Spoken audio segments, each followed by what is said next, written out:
Welcome to this episode of the Wax Toaster. We are excited and happy to have Martin Danning here with us. Where are we talking to you from, Martin? Oslo, Norway at the moment. Oslo, Norway. Sick. Yeah. For those listening, please like, subscribe, join all forms of social media. It really helps us. All right, Martin, can I buy a fucking hoodie? You can go ahead and buy as many as you want. Please do. Yeah. How do I do that? Is there like a site or something? No, just DM the Burza Torden Instagram, and Okay, cool. like the guy who's just making them will figure it out. Who's making them? Levi. Sick.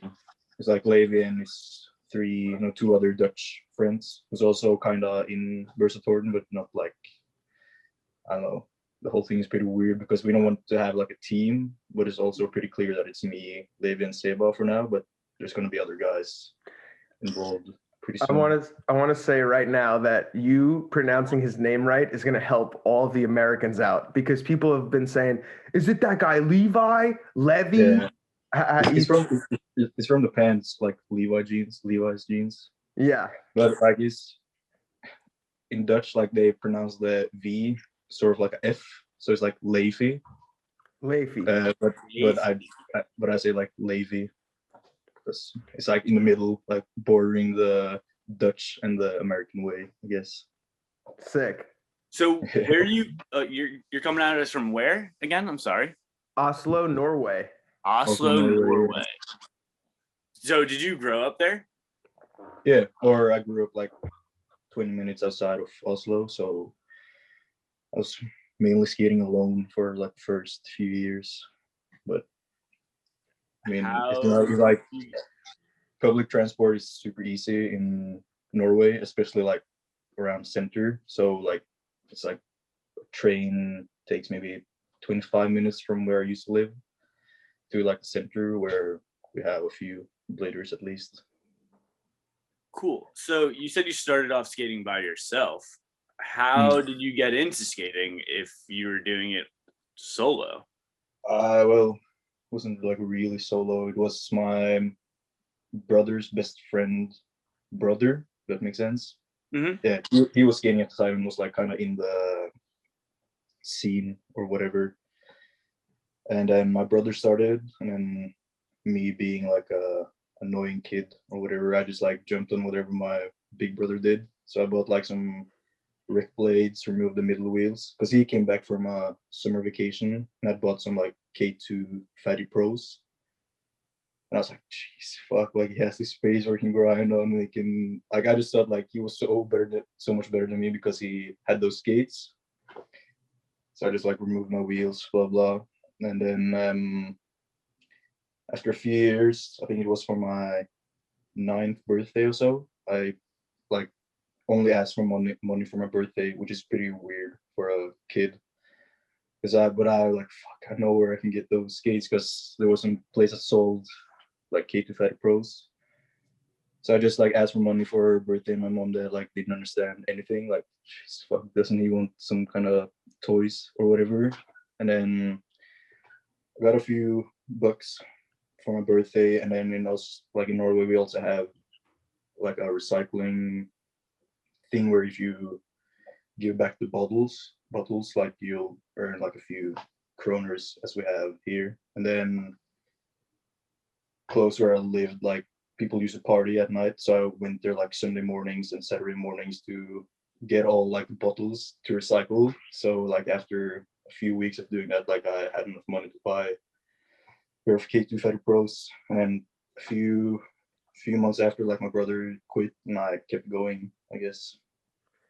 How old were you when you were collecting bottles to buy yourself a set of skates? How old were you? It must have been like 9. Crazy. That's wild. But just for a frame of reference, how old are you now? Talk about frame of reference. I'm I could turn 20 in September. You will turn 20 in September? No, I turned 20 in September. Okay. Damn, yeah. Young boy. pretty young still. Don't feel so young, but I'm definitely young.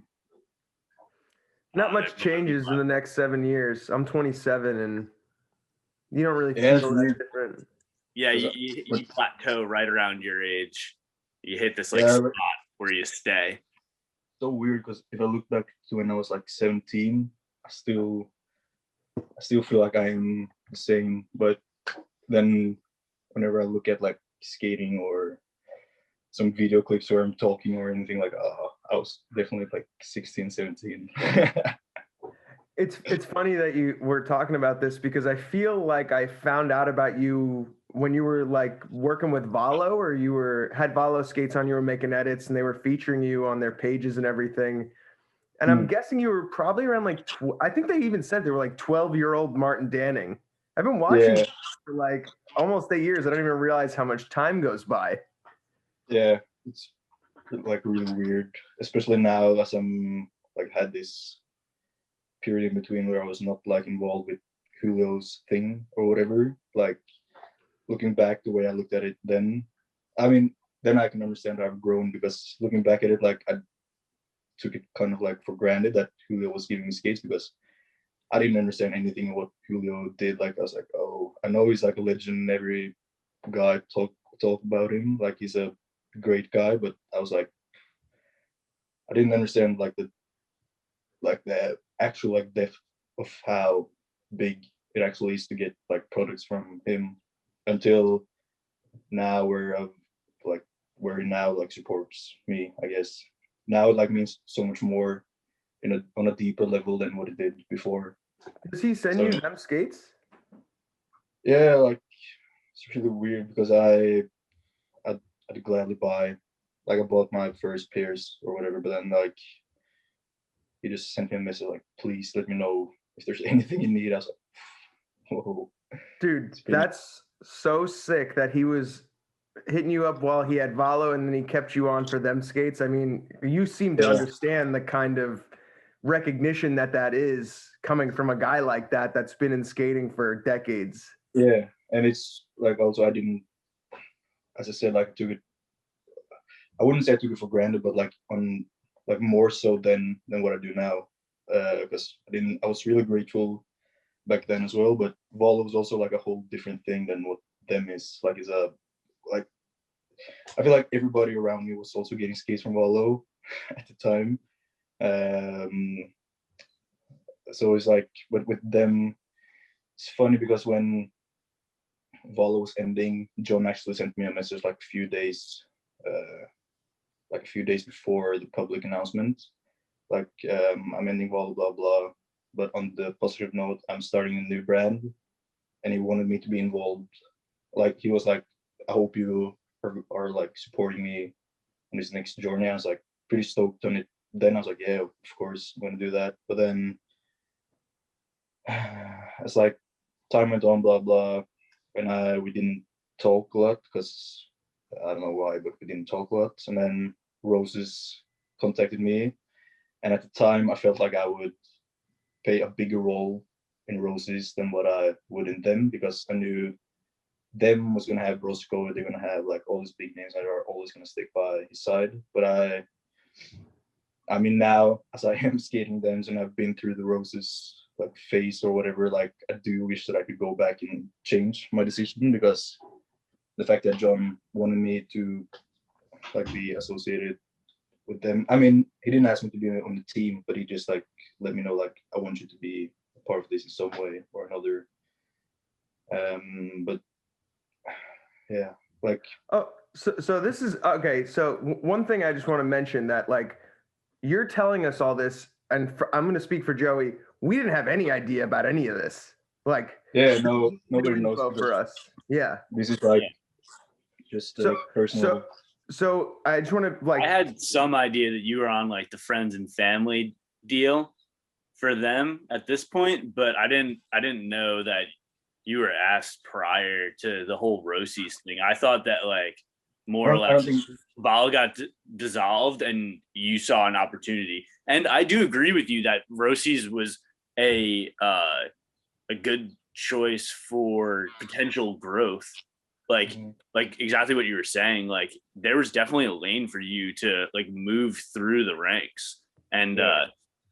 I just thought it was interesting when you were on and then Leffy got on and then you left and then he stayed. Like, I don't know, that was kind of interesting. And but just to be done with I mean, we can go there as well, but that's like a chapter for itself, if not two. Okay. So No, we can hit back on that. I just wanted to mention it. Yeah, but I mean, the them skate thing isn't like, maybe it sounded like a big deal, but I think it's more so that John just was like, I want you to continue being under my umbrella or whatever you want to call it, you know.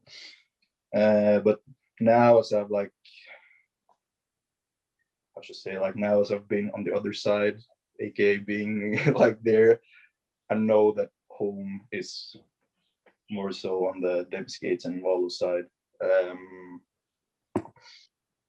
But yeah, it was definitely something, and I even told Julio, like at some winter clash or something, that I was like, it felt better for me knowing that them skates were doing so well for me to skate Roces. Like it felt better for me that them was actually working out. Not that I would play a big role if them was going to be a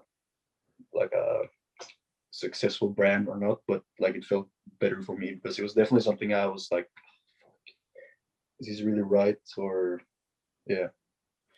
So it felt like you made, like when you were on Roces, you were thinking about the Them Skates brand as far as like, you were like, whoa, that's another thing. Of course, like but deal why I wanted to join Roces because I felt like it was something I could mold more into my idea of rollerblading it, and it was really working out well for like a good few months at least, because it was me, like Joe Atkinson, but like the idea I had in my head was like face music area, but Roces now and Roces then are two, like they really should have like relabeled the whole brand because it's not the same at all. Sadly, in some ways, I guess. So when you got on, Joe was still a part of Roces. He was like in the process of getting the pro skate. The team seemed cool. Yeah. Was like, who else was? We were like the two first people on the whole thing. Oh wow, yeah. Then yeah, that would definitely feel like you're gonna make a big impact on something when you're on the ground floor. And in some ways, like I did have a lot to say, and they were super cool. Like I would say first year, maybe like first 6 months or whatever. Like it was like, fuck, like this is so sick. Like I was saying this and that, blah blah. The only thing is that the first skates they were giving me, like they had released the white ones, and I was like, can I please get the black ones? Like I'm not a fan of white skates, like please. And they were like, no, you have to get the white ones. But I was like, oh, okay. Like it's nothing to cry about, but I know I just love black skates. Yeah, I mean, you should get what you never want. guess. It's hard to do shit when you don't like what's under your feet. So weird because I feel like I skate way better with black skates. It's like I try to move out of wearing black pants as well, but like I feel so ugly when I skate in something else. It's so stupid, but it's also. Have you ever skated in brown pants or anything like that, like earth tones? Yeah, I've skated in like red, like leopard, like red leopard pants, but that's like super like I'm really like feeling myself that day if I'm doing that. Yeah, I skated in brown pants as well. Those are the type of pants where you like end up jumping off a roof for no reason. Like that's the type of outfit. I feel that way in overalls. It's like, fuck, dude, you gotta do something crazy. Yeah, it's like you have to make justice for the clothing you're wearing. So black is like, I can get a curve and nobody's gonna notice anyway. That's why I wear camouflage. Nobody will see me. Yeah. So you get on Roces right at the ground floor. Once Valo's dissolved, Roces contacted you and said, "Hey, Martin, we're ending our partnership with Valo, and we want you to stay with us." And you said, "Okay, me and Joe Atkinson, that sounds pretty fucking cool." And then what happens from there? Where does it like kind of move from Face the Music to being like the new Roces that you're like, "Oh, no, thanks." Man, lot of situation, and it's been like I could go really like in depth about the whole thing, but then You should do that. Go for yeah, it. no, too, but I don't. I If you hate don't feel comfortable doing it, that's fine. But I'm just saying, like, yeah. people would love I'm to just letting know. people know. Yeah, people are Letting people curious know that for sure. that if I was going out public with my whole story about Roces, I don't think many people would buy Roces skates. But I hate being like a crying person, so I wish my story was getting told by someone else, like not coming from me, if you know what I'm saying. But with No, that Roces, makes sense. I will say, like it was going really well, incredibly well. Like I really felt like family at some point, like because the team managers are, or like a team manager and her husband was like really involved. And they invited me to Italy, blah blah. I was staying there. It was like a family thing, and I felt really involved that I had to say on it, on a lot of stuff. And I was hoping that it wouldn't become a brand that had like 20 people on the team, and then they started like adding more people, and then it came to a point where they were going to add one person that I'm not going to name, but I don't really have a lot, like should say, like I don't, he's not my favorite person. And I said like, if you're gonna guys are gonna add him, I'm gonna like, I don't feel like I don't feel like this is the brand that I joined. Like I felt like it was not like the idea that I had in my head and that I had talked to them about. So I said like, oh, like fuck this. If this is the direction you guys are wanting to go, then I don't feel like this is the place that I should be, so to say. And then like he got added on, we talked about it, and I was like, okay, fuck, like maybe I was a little bit harsh on that way, so I stayed. No, I don't think And so. then yeah, I think you're right. If you don't like that guy and you had an opinion, you were there, dude. I knew I liked you. You just like stuck by that. I think that's sick, dude. You were like, no, if you're gonna do this, no. yeah, And you did that. yeah, and I like to think of myself as a very like honest to myself person, and I still would say that I am. But that was definitely one of the moments where I really felt like I just like punched myself in the face like 10 times, like really, come on, like stand up for yourself. But I mean, looking back at it, I don't think I did anything wrong. I still stand by that choice. But yeah, time goes on, blah blah, and I was trying to like make the best out of it. And by the time like Levi, who is like one of my absolute like best friends, he's like a big brother, and yeah, like we are super close.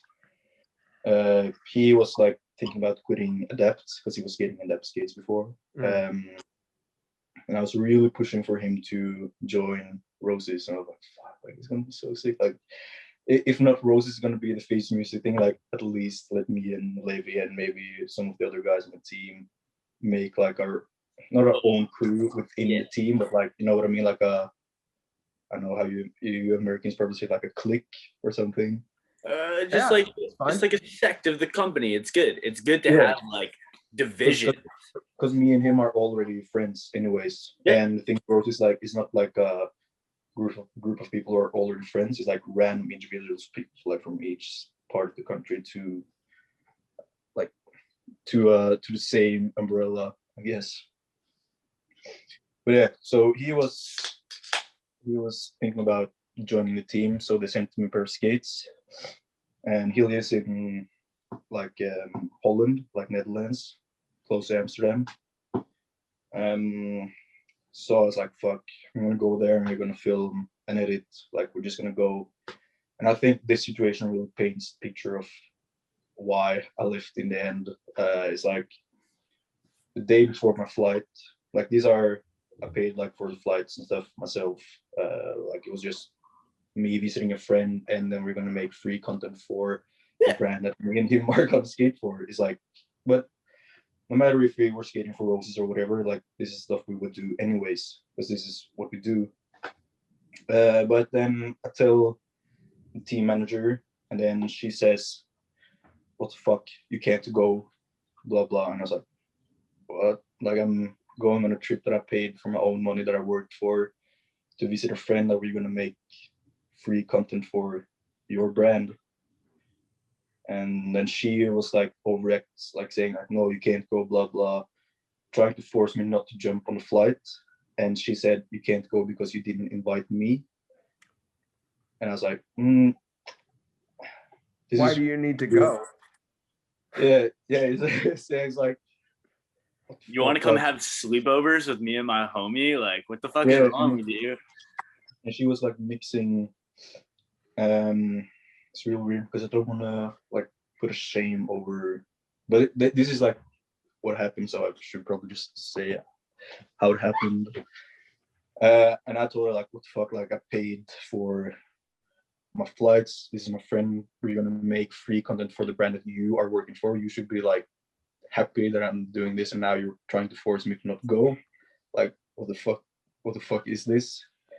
And then because I before that, like, I'd been on Roces for like a year or a year and a half or something, and with the team manager, we did like develop like a personal connection as well. But the problem started when she mixed personal and professional, and like she was like manipulating me to believe things that wasn't real. Like, she was threatening with kicking me out because I didn't answer messages from her at like 1 a.m. on a Friday night about nothing to do with skating. She was like threatening with kicking me out of the team, and I was like, please don't mix.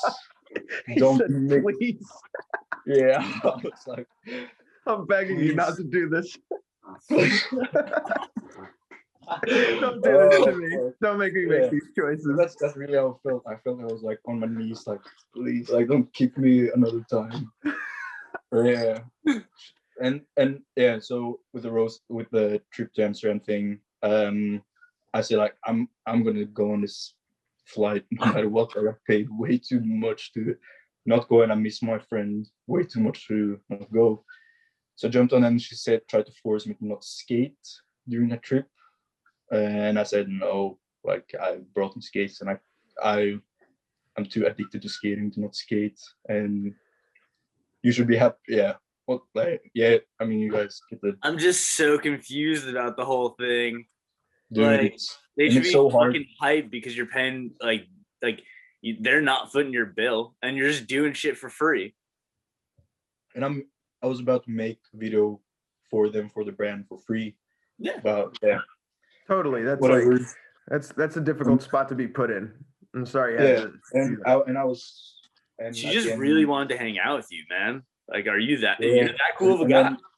And then at the end of the day, like, I'd like to, like, if I would like explain the situation like with a few words, it was definitely like manipulation involved. I was really young. I was like 17, and yeah, just being manipulated to believing things that I was obligated to do stuff that I definitely wasn't obligated to do. Like, a 18-year-old, like, the legal age to drink here is 18, like, shouldn't be accused or like being threatened with being kicked out of the team for not answering messages at 1 a.m. on a Friday night. Like, there's no chance that is going to be like, you can't back that shit up. Like, you either you're sleeping or you're in no condition to be answering someone that like gives you free things.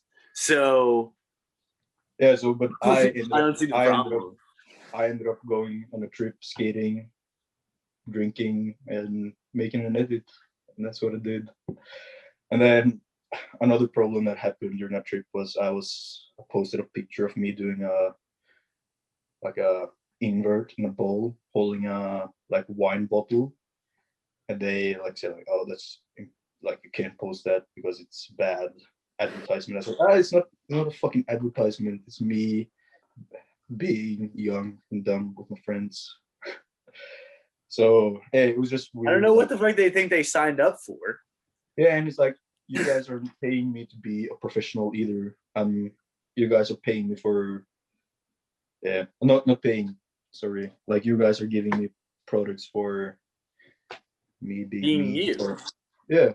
Not only your skill, but they were giving you products because they felt like you as a person with somebody that they should back, but then they're going to try and manipulate you and change you into something that's not that. That's fucking bullshit. And the scariest part is that at some point I really did believe that the stuff that she was telling me, and that's only like a proof of me being manipulated to believe stuff that I normally wouldn't believe, you know? Like, I believed it was my obligation to answer her, like, at any time of the day, like, about stuff that has nothing to do with Roces. And then if I had enough of that, like, she would use the Roces card because that was the only thing that would make a reaction for me, because that was the only thing that really meant a lot for me, you know? So it was a really, like, fucked up thing to be in, and I didn't realize how fucked up it was until I was out of it. And that's also a sign of being manipulated. And it's really fucked, and there's so much more to it that I like. Maybe one day we'll get out, but I've never felt so much weight being off my shoulders as a day that I was like, fuck this. Or I guess like it went a week, and then they like accused me for stealing money that they sent me. So wait, what? Yeah, so fucked. So fucked. Holy shit! Yeah, This brand is insane. Yeah, and I guess I'll explain that as well, because too big of a cliffhanger, I guess. Yeah, a little bit. Hey, dude. So I was making the like Burza Torden video, like the 25 which is minutes. an absolute banger. If you're watching this and haven't seen that, please pause this and go watch the whole thing. All 3 sections are great. The montage is great. Like, real fun. Update yourself. Update. Yeah. All right, continue. Yeah. So before that trip, I was on Roces, blah blah, and jeez, I'm forgetting stuff that I remember now. Go for it. That's why we're here. You remember the black skates that I asked for in the beginning? Yeah. So it's about like 2 weeks or so before going on the trip. Suddenly, this like box approaches me, and it's a pair of black Roces skates, and I was like, fuck. Oh yes. Finally, I feel home. Like, and you're going on the trip. You're getting a fresh skates on the trip. And then I was like, I was already scared, because I was like, you sure I can use these? Like, are you guys really sure that I can use this without hiding, or like this is like a product that's gonna come out? Like, no, these are just like, use them. And I was like, I'm gonna make a video that I wanted to make for, I don't know, 5 years. I'm gonna wear a pair of black skates. Like, yes. Like, I was so stoked. Hell yeah. And then I was out drinking at a bar with some friends the day before my flight to Poland, where we're starting the video. And that night, the team manager sent me a message saying, "Hey, you can't skate the black skates." I was like, you fucking shitting me. So I just ignored the message and jumped on the flight with black skates. And then, because she sent me the message at like 12, or 1 a.m., like super late. I already got the clear signal, like, you can use these skates. And then when I got to Poland, I said, like, hey, like, fuck, I brought the black skates because you told me I can use them. And then she said that I should change skate with Seba, like the other guy in the crew. And I was like, no, I'm not gonna involve like my friends into this like bullshit. Like, please don't involve my friends into this. And the way I explained to her was like, let's say it's your birthday, and I'm gonna make you a cake. I'll make you like your favorite cake, and I'm gonna tell you, no, you can't eat your fucking birthday cake. Like, I'm gonna tell your friend to eat the birthday cake. Like, it's just like, that's the way it was, because Seba didn't ask for black skates. Like, so whatever, that whole trip. Real quick, does Seba get flowed skates from Roces? Yeah, I was pushing them to give him skates. Like, he wasn't on the team, but he was getting skates. He was on the friends and family. Okay, cool. Yeah, so that's a cool thing about Roces, like, that they are really like, if they see someone that they should have skates, like, they're giving skates, which is a really cool thing. So I was really like, no, fuck no, I'm not involving my friends into this fucking bullshit. And then that trip, I was like really, it was really like supposed to be like the best like times, but I was having like this cloud over me. You had an It was, internal like, dialogue me. going on. Yeah. And then yeah, like during that trip, like she was fake kicking me out like 3 times, I think. Like she wasn't doing it, but she was like fake kicking me out. I didn't believe it, so it didn't really matter that much, but it was really fucked. Like it's not a okay thing to do at all. If you ask me, maybe it's me being weird, but I don't think No, that's no, I don't disagree with you at all. I think you did yeah. the right thing. So I was we were like FaceTiming, trying to figure stuff out, but it was really hard to come through, you know. And which I guess is pretty stupid of me, but I was getting the Roces frames and like a stock Roces, and I broke my frame, which happens to frames. Like you can break frame. Like a frame is You something that skate flat or any rocker? I skated anti-rocker at that time. Oh yeah, they're gonna snap all the time then. Yeah, that is usual. Like I broke in like 5 great frames. Like it's so I just posted like, oh, that session ended quickly, and then they raged on me for doing that, which I was like, okay, I can understand why, but still, like, are you that fragile that you can't show that your products are gonna break at some point? Like, of course they are gonna do, like, but I understand, like, I do understand their side of that as well. So I was okay with deleting that from my story or whatever. And then, like, or before that trip, like I had asked them if they wanted to support the video, and then they were willing to with like 500 euros, which was really sick because that's super sick. Yeah, so I told them like, yeah, that's so sick. Like, I'm gonna send like to Levi and Sebas, they were gonna pay their flights, so they got like maybe $300 from that in total, and I was stuck with like 200 to pay my flights back and forth. Sick, dude. Really like, sick. Yeah. You spread the love through the crew. That's dope, man. Yeah, that was like because I had to send like what is it called? Like I sent like why should you give me this money, you know? And then I said like, oh, it's gonna be split between 3 of us so we can pay our flights, and in reward you guys are gonna get a full-length video with your guys' logo on it. Like that's as much as we can, because we didn't know at the time, we didn't know if this video is gonna get like 200 views or maybe 1,000, you know, like we didn't know. And they were super down with that, and I asked like, yo, so sick that you guys want to support you, are you able to like send it to each of us? And I was like, no, we're gonna send it all to you and then you can split it. So I was like, okay, it's fine. And then the tour is over, I'm editing the video, and then I tell them like, oh, I want to release the video like September 7th, blah blah. And it's like, oh, that doesn't work because we're gonna have Nils in the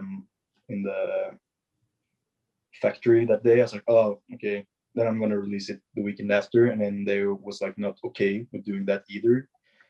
And I was really like shocked by that, because I felt like it was like my product that they are like, that I'm giving back to them. It is maybe weird, but I don't think so looking back at it now. But it's like, I made this video for you guys to use. Like, yeah, you guys paid me 500 euros, but that's over. Like, I'd already done a lot of stuff for them. One question with this, because I do work with the brand Rollerblade, and I've worked with them over the past 2 years. And like, when I do give that brand videos, it's more like I give it to them, and then it's like I don't do anything else, because they're going to use it. It's like kind of up in the air. Was it like that with them, or you were going to post the video, like you weren't giving it to them, right? No, this was like my video that I made, and that the only thing I like in the contract where I get the money, it says crew video with me, Seba, and Levi. And it was there was a contract sponsored by Roces, but there was a contract that it was yours.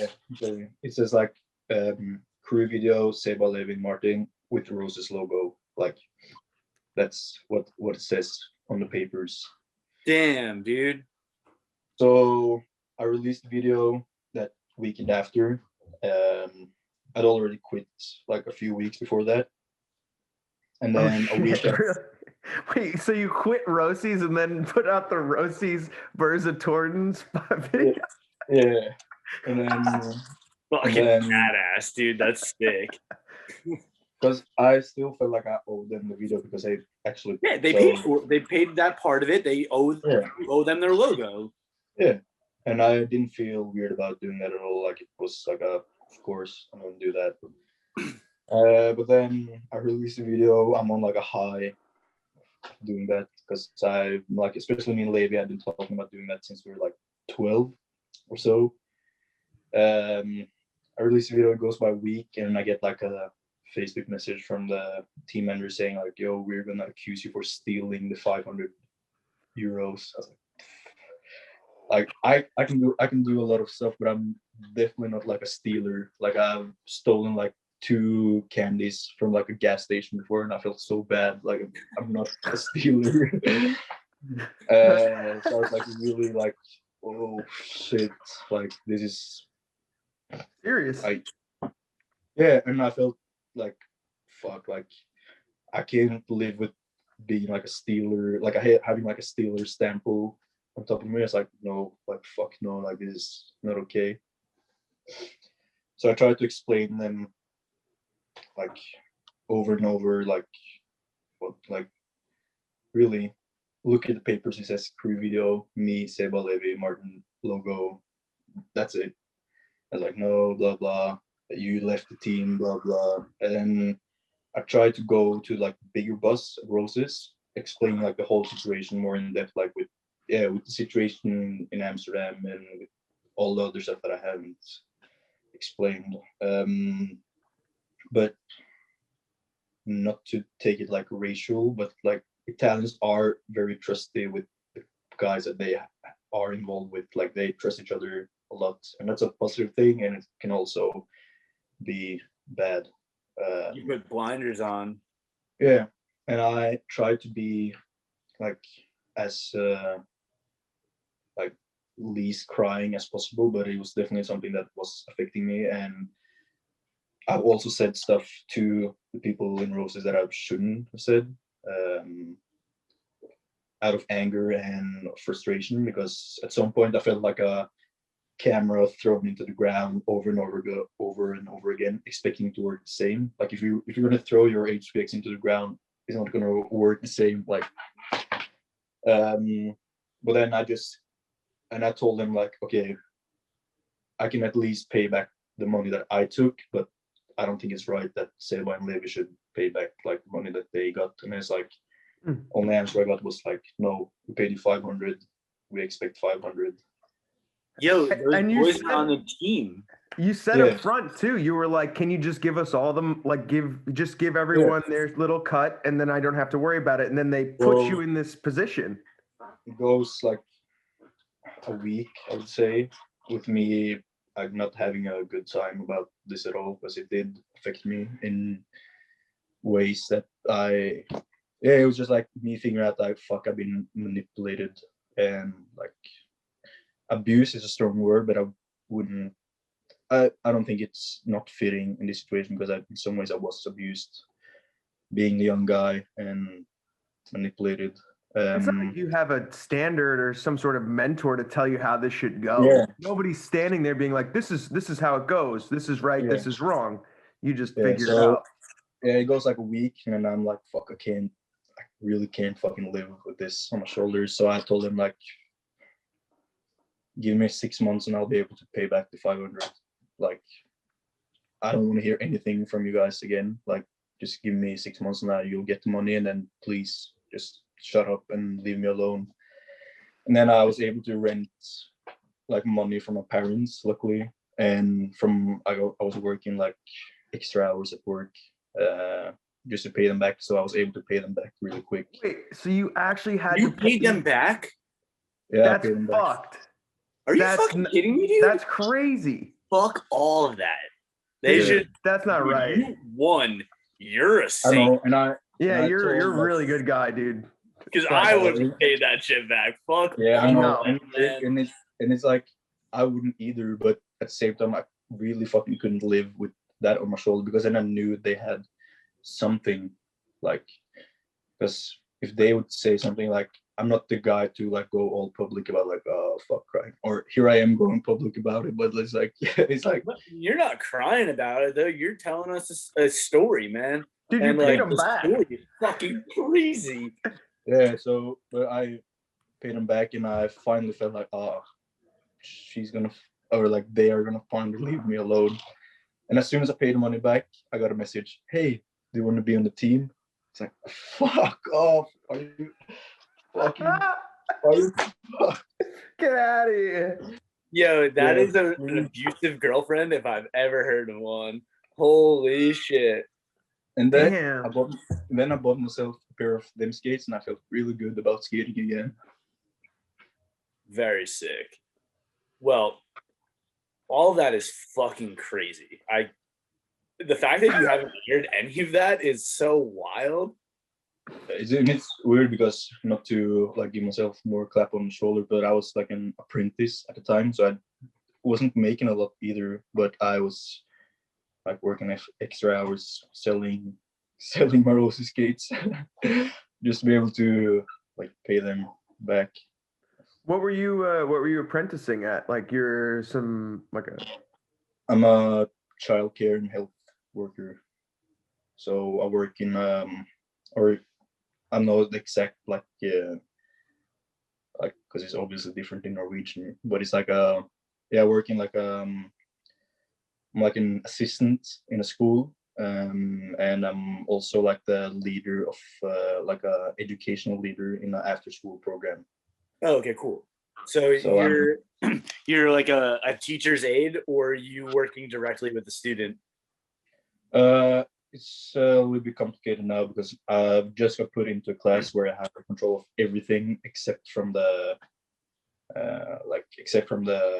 actual teaching. Like I have control of like all the structure and everything because the teacher needed someone who could get structure. So it's like really, it's pretty weird with that job as well because I'm like equally as passionate about with working with kids as I am with rollerblading.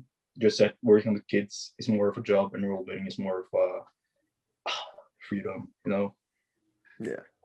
So I'm really stoked about working with kids, and especially like being the leader for the like educational leader for the after school program. It's so sick. Like So is that through a public school or? yeah, like everything is like Europe, everything is public almost. So Oh, true. yeah, but it's nice. Like I'm so funny with the parents. Like, oh, what the fuck is this? Like guy with earring and nail polish and rings and like black clothes. What the fuck is he gonna do with my kids? And then it goes like 2 months, and like the kids go home, they're like, oh, Martin, like push so much speed on the swing. Blah blah. It's like, yeah, that's how it is. It's a really giving job. Like I don't know. I really It's super admirable that you chose that path. Like, have you ever mixed those two passions? Like, have you taught rollerblading at all? I was Formal like, setting. What's it called when you're working for free? It's called what's it called? Volunteer. Community service. Yeah, I was volunteering at like another blader here in Oslo was having like at a skate park. He was renting out skates for free, and he's in that area where like it's pretty low income area, and I was volunteering there for free from when I was like 15, I'd say, to when I started a full-time job. So that's really where when I realized like what I actually wanted to do was there, because I realized how much it meant to have someone to look up to, I guess. And it's just so sick to, I know, to feel like you make, because one thing is working in the office where you are handing out money to somewhere else or blah blah, but here it's like really hands-on, and you can tell the difference that you are making. Like I can say something to a kid, and then 2 months later I can say, oh, that kid really listened. And you're talking about like, are you talking about the skate instruction? Like when you Uh, like they were listening, or are you talking about like in general, like when you? in general, working with humans, yes, and it's Many also humans. How old are these many humans that you work with generally? now or the skating school thing. Now, like, yeah, now. Now I'm Cool. second grade, so they're like Oh, cool. 6, 7 years old, and That's a fun but age. it's a fun age. Like they're starting to figure stuff out, and Yeah. because like first grade is like it's not even that they go in one ear and out the other. It's like they go around, like they don't even listen at all. But like second grade, they're starting to finally like, all right, like and it's like every worker has like a different role for the kids. Like, but I'm really fortunate to have like the roll rack in, tell the kids like, okay, you can climb that tree even though you're not allowed to, but do it when I turn around. But then you can't come to me and cry because I've already warned you and you know it's not allowed. But then they can also, if they like get hurt or something, they also come to me and sit on my lap and like find like the comfort in that. But they can also like fuck around with me, which is so sick. Like to have both those relations to the kids are like ideal. That's so sick.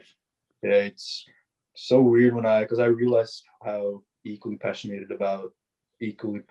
I am about those things when I talk about it because with blading, like I can talk for hours about it, and also with like about the work, like I can talk for hours about how much I enjoy working with like kids, and it's not until I talk about it that I realize how much passion I have for those It's things. clear listening as well.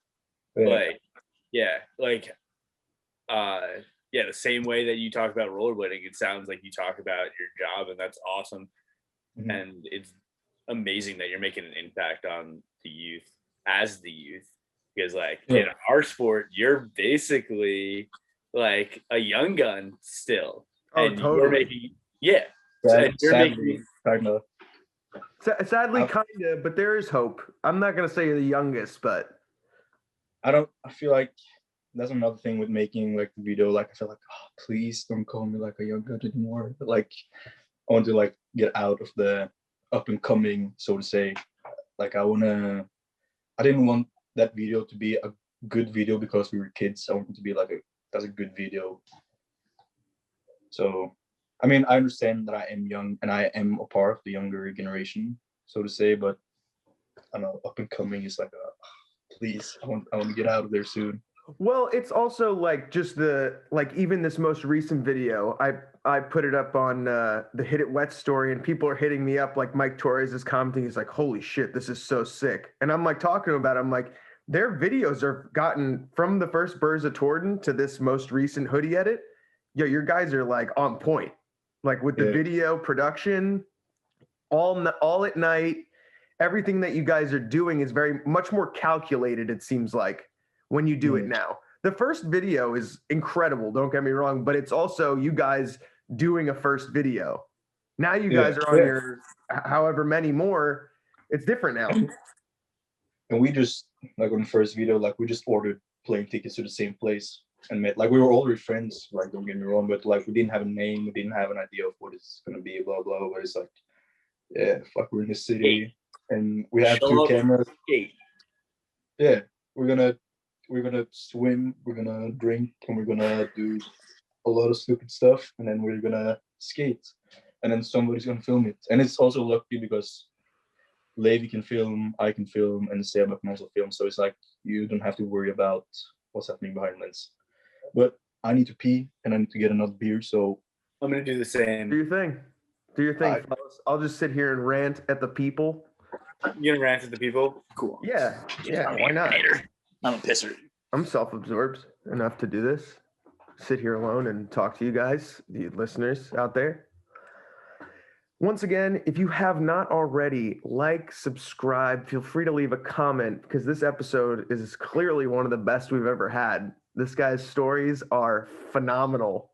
His experiences, as fucked up as they may have been, are important to hear. And I'm really enjoying talking to you guys here today with Martin Danning and Joey Lunger like, subscribe. This rant is just purely for my own ego. I don't have to pee because I have such a strong bladder. I never take breaks during the shows. I could sit here for a while and not have a problem if I don't drink too much. But wow, Roces sounds like shit now, doesn't it? Whew. Yeah, I never thought that a company would put it on a person like that and hold them to contracts that are relatively irrelevant. Martin, my man. I was just telling the people how this has been one of the most shocking episodes because of the stories. I didn't know that this could have been. I knew I was gonna like you, man. I've been a fan of your skating for so long. I was like, I gotta meet this guy. Yeah, hopefully soon. Been a fan of you as well. I just watched like the Heated Bet full length like I think 2 days ago. Oh shit! Thanks, Good man. one. It's a good Thanks. one. Yeah, it was definitely fun to have my brother and Joey come out, and just like you said, it's like you have this idea, I tell my friends and they come and they make it happen. Everyone else that's in it was just in front of me. But did you have an idea before filming, or you just started filming and then the idea brought Well, on? I had made a couple like shorter edits with some of the other guys that were in the San Francisco at the time because I wanted to prove to people. I was like, all right, if I make something with one guy and if it's good, they'll be like, okay, they trust him. Mm-hmm. And I did that, and then they were like, oh, you make stuff. And then they trusted me, and I was like, I called James and my brother, and I was like, yo, these guys trust me. You guys should start flying here because we're going to make a movie. Yeah. And then they were like, you know, Then I just started flying up. 2 years later, boom, it's a movie. That's so sick. Really sick. Thanks, man. But you're really sick, and you went from Roces, and so now we're at the point you released Burza Torden, and you released it 2 weeks after you quit Roces. How did you move on? Like, and you bought them skates like pretty quickly after that. How's the transition to that go? Yeah, no, I got a pair of them skates secondhand because I was short of money because I just paid Roces all my money. So I got a pair of secondhand them skates from a guy in Oslo. Really liked them, but they were pretty used, and they were the 908s, and they are a lot more flexible than the 909s. Yeah, and once they're thrashed, man, they're soft. Yeah, and they were especially secondhand, and he's not known for the guy who takes most care of his skates either. So it's like, what I was like, anything else than the M12. Although I really fucking love the M12. Like, it seems like it fits your foot and your body type really well. Yeah, I mean, being a little bit taller, and yeah, they're good skates. But so yeah, I got those skates secondhand. Then summer goes by and I'm skating those skates. I think I had an ankle injury that I just got over, and then I went to Copenhagen to film with David a little bit for. I don't think it really was for Fifth Floor at that point, but it was definitely like clips from that area was used in Fifth Floor. And I used them skates then, and I was thinking about going back to the M12s when I was in Copenhagen filming. I don't know why, but when I got back home, I switched back to the M12s just because I liked the support from those, and my ankle needed the support. Then February comes by. This must have been February 2020. Yeah, I think so. If not the year before. I don't know. No, I think it was February 2009. Or 2019? Maybe. I can't remember. Whatever. February comes by. I'm at Winter Clash skating like a bowl thing. This was a Thursday. And then me and Levi are on the balcony looking down on the foam pit like 2.5 or a lot more than 2.5 meters, like maybe 3.5 meters down. And we're like, fuck. let's jump down, and then we like, and I jumped down, and in the air, I see Levi like on his back, and I'm jumping straight out on my feet, and my foot land perfectly on foam, and I broke my ankle in the foam pit. So I broke my ankle like a Thursday of Winter Clash, and then in the foam pit, like the softest place in the whole park, like I broke my ankle. And I told like when jumped in, laying in the foam pit, looking at Levi like broke my ankle. I was like, no, fuck no, you're shitting me, blah blah. And he just ran out like as I was faking it. I was like, oh, I broke my ankle, and I went out, and my ankle was like swollen. It was already a fucking balloon. Yeah. So, I mean, that takes 3-4 months or whatever before I can maybe be back skating again, because I didn't have a broken 3 ankles, but none had needed surgery. So it hasn't been like not like snapped ankle, but it's like a more of a fracture, I guess. Mm-hmm. But that takes a little while, anyways. Yeah, because you don't need surgery. It actually takes longer to get back to full. Yeah, in some ways, like I finally feel like at this point that I'm fully back. Like I'd say maybe like 2-3 months ago that I would be like fully back, which isn't full, but it's just like as good as it's gonna get, because I broke in my left twice and my right once. Did you have surgery on any of it? No. Okay. Because I like one, they were like thinking about doing it, but I was like, no, if I'm able to avoid surgery, then I'm gonna do that. You broke in your left twice. When did you break your left? Once when I was maybe 16, riding a skateboard. Oof.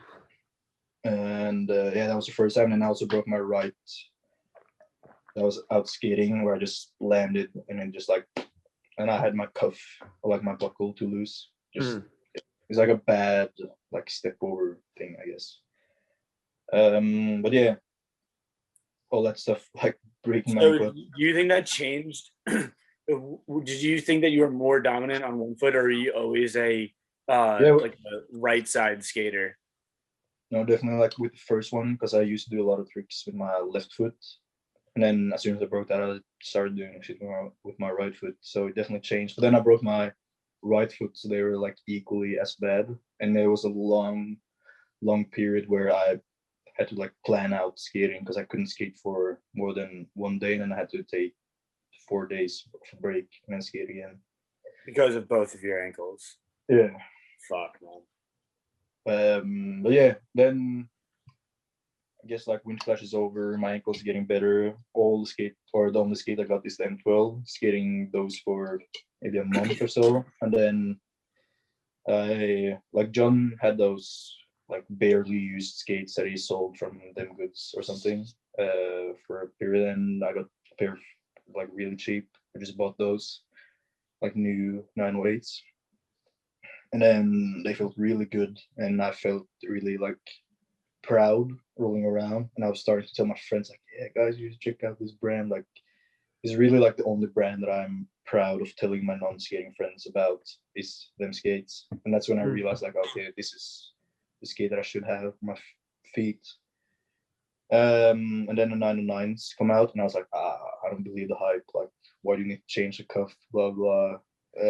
Being really ignorant about the whole thing. Stubborn. Then I also got sold from the marketing, so I bought a pair, and then I didn't change the cuff because I still was like, no, you don't need to change the cuff. Blah blah. I still haven't done mine.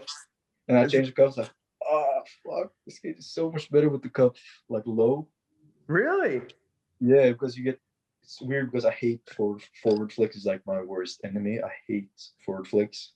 Yeah. But with the cuff down, like it's more plastic against each other, so it doesn't flex as much. It doesn't move forward as much. Yeah, because the way that it sits down into the cup of the it stops. The raise in the back stops it earlier. Exactly. Yeah. Sorry. Well, I know what I'm doing. I know what I'm doing later today. Yeah, you play with that. It's fun. And you can put your cup sideways if you want to do like bank corners and shit. If you're really don't listen to Joey on that. Like, please don't do that. Everybody put your cup sideways. Yeah, and then I was, because at the time my camera was I had to like repair my camera. So I wasn't able to make real videos. So I just made a lot of phone videos. And then John, or like, yeah, John started like liking and stuff and started texting me a little bit saying like, yo, you want a pair of skates? Well, I was like, pretty good with skates, but if you want to, like, I'll gladly take them. So I sent him a pair of the white skates. Again, white skates. Not my favorite, but But this is different yeah, now. it's different. It feels better with the heart.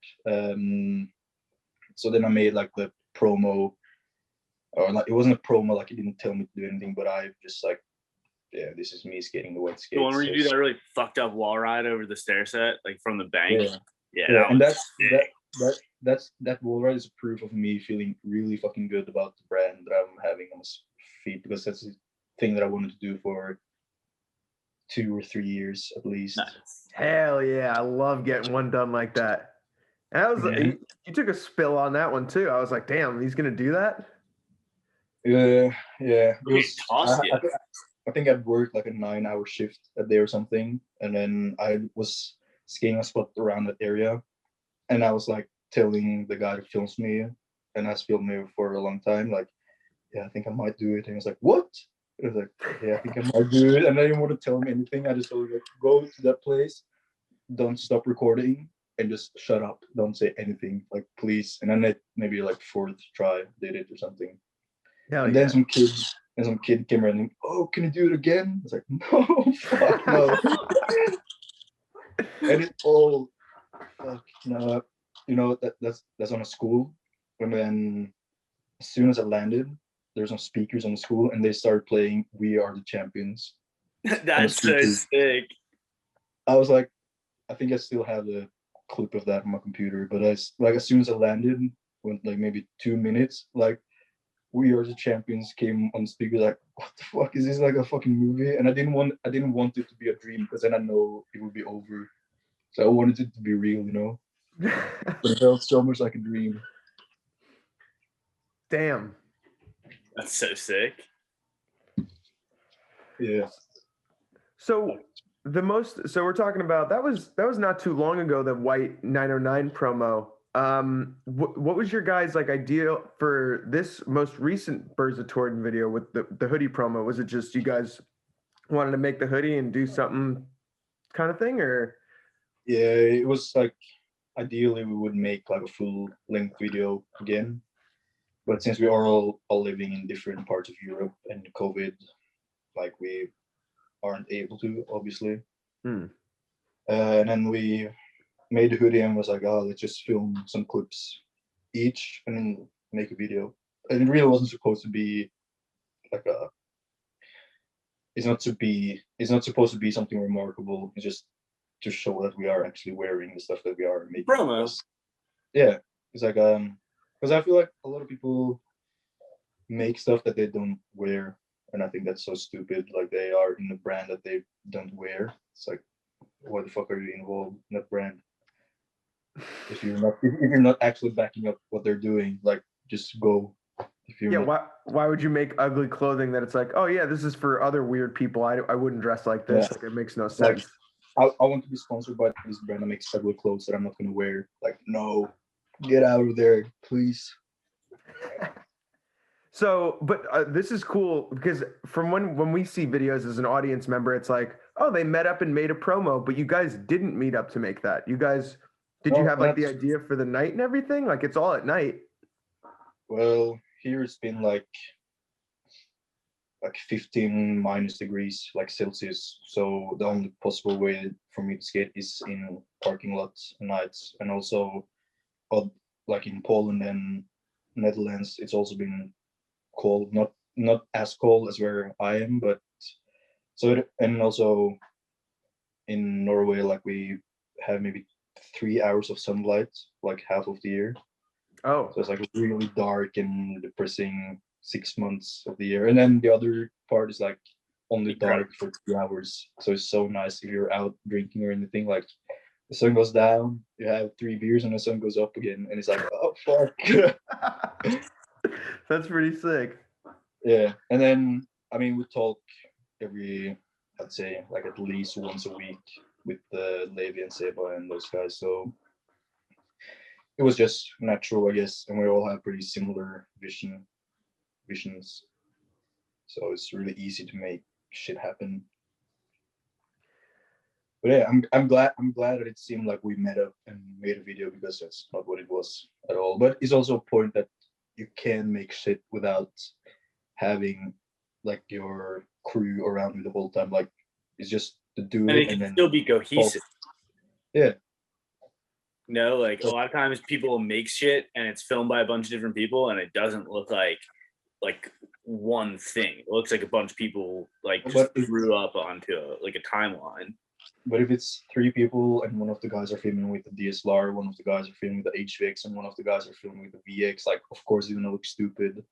But we are like enough like planned and lucky to have, like we all have pretty much a similar camera setup, so it worked out, I guess. Or one of the clips of, or like the only clip of Seba is filmed on an iPhone, but we just merged it together to not make it seem like a phone, I guess. If it's just one, it's you can pass it in there. And people might Yeah. not. I didn't notice it. Yeah. There But you go. Then erase that part. how much of the animation and the design of the hoodie, like how did that all kind of come together? Because it's very, very similar, a lot of it. It looks like it's planned. Well, do you remember if you go back to the first T-shirt, if you remember that one, do you remember the slam that Seba took from the 180? Yes. Yeah, that first T-shirt is him laying down after that slam, and we just typed like Burza Torden from the hands, because I was reaching down to him to help him up because he like lost his breath and everything. So we just tied those together, and black and white, high contrast. That's it, and that's the T-shirt. But Levi is the one that does most of the designs for that. But we usually just take stuff from like stills from our videos or something, and then use that.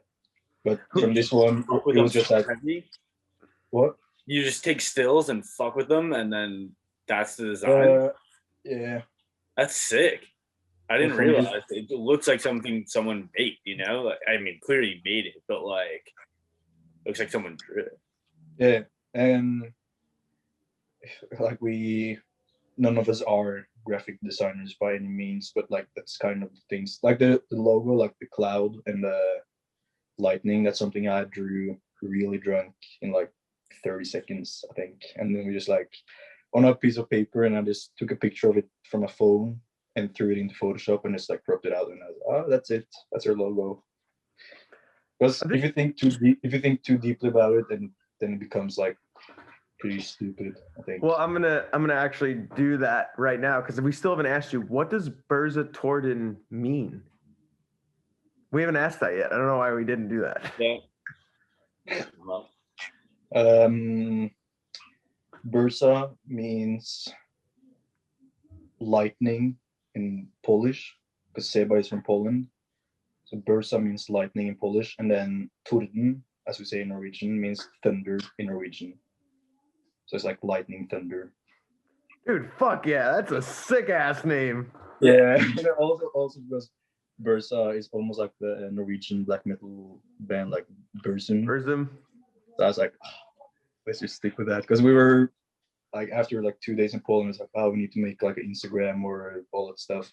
We didn't have a name, and then I asked Seba like, yo, what's lightning in Polish? Or I asked him first, like, what's thunder in Polish? And he said something that sounded really fucking stupid. I was like, oh, we can't have that. And I asked him what lightning was, and he said, like, I think in Poland they say like busha or something. And I asked him like, how the fuck do you type that? And then he said like Burza. I was like, oh fuck, let's just go for that. So that's what it meant. Also because Levi is in a crew in the Netherlands called Bliksem, which means lightning in Dutch. Oh. And we are kind of like merging together slowly, that wasn't. I kind of forgot. Does he still run Bliksem very much, or is it kind of like Burza Torden was like what took off a little better? Yeah, I think so. I hope so, because it's better to merge like the powers that we have, because we want to obviously make like a statement with what we're doing and an impact, I guess. So there's not really a reason to separate them both because we're all really good friends. And yeah. So, and with this hoodie as well, like it's kind of merged already, but I don't want to say it already. Maybe it'll be a video merging us together, hopefully. That's exciting. Big old lightning storm, dude. That's gonna be sick. Yeah. It's really sick to have, because everybody in Oslo who plays are pretty old. And they're like, I'd say 90% of them are over 35. Oh, wow. But I really love those guys. All of those are like super close. But lately I've been thinking like, oh, in 5 years, like some of them are going to be like up in their 40s. Like most of them are going to be early 40s, and I'm going to be 25. Like that's a big fucking difference, because then they're going to like slow down on the other stuff, and then I might not have so much to fall back on. If you know what I mean. Like it's okay now because they're still 35 or so, but it's going to be a little bit different in like Is moving in your future, maybe to be with I just moved out of my parents' place to the place I'm living right now, because now I live like super central Oslo with 3 other dudes. So I don't know. I'm flirting with the idea of moving to Copenhagen, but it's really expensive there because it's super trendy for Scandinavians to go there for art. I was almost going to say for whatever reason, but it's obvious like Copenhagen is an amazing city. If you haven't been, like, definitely suggest going. Like if I'm in Copenhagen, like I'm falling in love in every corner. Like it's insane. Like yeah, it's insane. I gotta get you out to San Francisco. Dude, that's one of my like also dreams, to go to San Francisco. Like I don't even care about doing tricks. Like I just want to go down the hills. That's what Kaleo did when he came. He's like, we came to session. He's like, okay, can I go down a hill now? And I was like, oh, I know exactly where we'll bring you. Yeah, because you live in San Francisco and Joey lives in Long Beach, I live in like LA, more or less. Yeah. I want to go to the US, but also I don't, because I don't feel like I don't know, things just seem so fucked there, to be honest. And I can't be I don't want to be. Can you elaborate on that more? Actually, like, how does it seem fucked for you? Like, I just want to know from like an outsider's perspective, like what it looks like is happening here. I mean, of course, like as a European, like a European, like they are not going to write about the good things, of course, but that's not something that's going to involve us in any way. So we're just hearing the bad stuff. So that's something to keep in mind. But like it's like with, for me, it's so strange to have a country that is so split with such a high contrast from each other. Like it's, you either are that or you are like this, and it's like nothing in between. And those two kind of people doesn't seem to merge together in any shape or form, which is here in Europe. Like, yeah, we do have right-wing people and we do have left-wing people, but the difference between those are way less than what it seems like in the US. So if I tell someone that I am really left-wing to a guy that is pretty right-wing, we are not going to start fist fighting. And he's not he's not like a person that I will hate just because he has those kind of political ideological differences. Just because they are pretty similar in ways. Sure, there are some parts that are gonna challenge our friendship, but that's more when it comes to like human right views and social issues. Yeah, immigration, politics, and that kind of stuff. It's so funny you mentioned that because I think, and I'm gonna speak for Joey again, as I do sometimes, we would like to consider ourselves like in the center. Like we don't like that like you said, like if a left wing guy talks to a right wing guy, they're gonna start fighting. That is a thing in this country. I've had people over my house, friends of my girlfriend, and then they consider themselves left people. And I've heard one guy said to me, goes, I'd kill someone on the right wing. I was like, what? Are you Yeah, but fucking out of your mind? that's like either way. If you are extreme in either way of the direction, you are fucked. It's the same. Like I had to. It was so funny because I was having a conversation with my mom. I have amazing parents, like, and I asked her like, "Do you consider yourself a feminist?" He's like, "No, no, no, no." I was like, "Really? You don't want to get paid as much as a dude working at your job?" I was like, "Yeah, of course, do that. Yeah, then you're a feminist. Like the people you're listening to on the media are like extremist. Is that a word? Like Extremist, yeah, totally. yeah, yeah, they're extremists. Like extremists in any way, shape, or form are fucked. And I agree. they are being called feminists, but they really are they're extremists. You know, and Yeah, that's the thing people need to learn or should learn. Like it's a difference between being this or that and being extremist. Because if you're an extremist, you're taking it out of the idea. The idea of feminism is equalizing male and female. that is So yeah, very well said, my man. That was yeah, I couldn't have said it better myself. yeah, and and you can take that into a lot of different things as well as with Across the board, man. yeah, and as well as like the Black Lives Matter movement that happened and stuff. Like I had to explain to my parents that like imagine all like the street that we are living in right now, that like 3 houses are burning, and then our house doesn't burn, so we shouldn't get water, but those houses are burning, so they should get water from the fire department. That's what Black Lives Matter means. You know, like they need the I don't know, they need the like the support we don't, and that's why they say Black Lives Matter. You know. Yeah, That's that's definitely the super. best analogy for it. I was, if you didn't bring that one up, I was going to. Yeah. Yeah, that's like the most simple way to put it. Mm-hmm. And if you can't see that, then you're not on our team. Like Yeah. whatever team we are as humans, you're not on that team. Figure it out. That's one of the themes that like, yeah, I'm not gonna fuck with you if you don't see it, that point. Yeah, and like to whatever level you choose to take it is your prerogative. But if you can't understand that, then that's where the issue is. You know. Yeah, totally.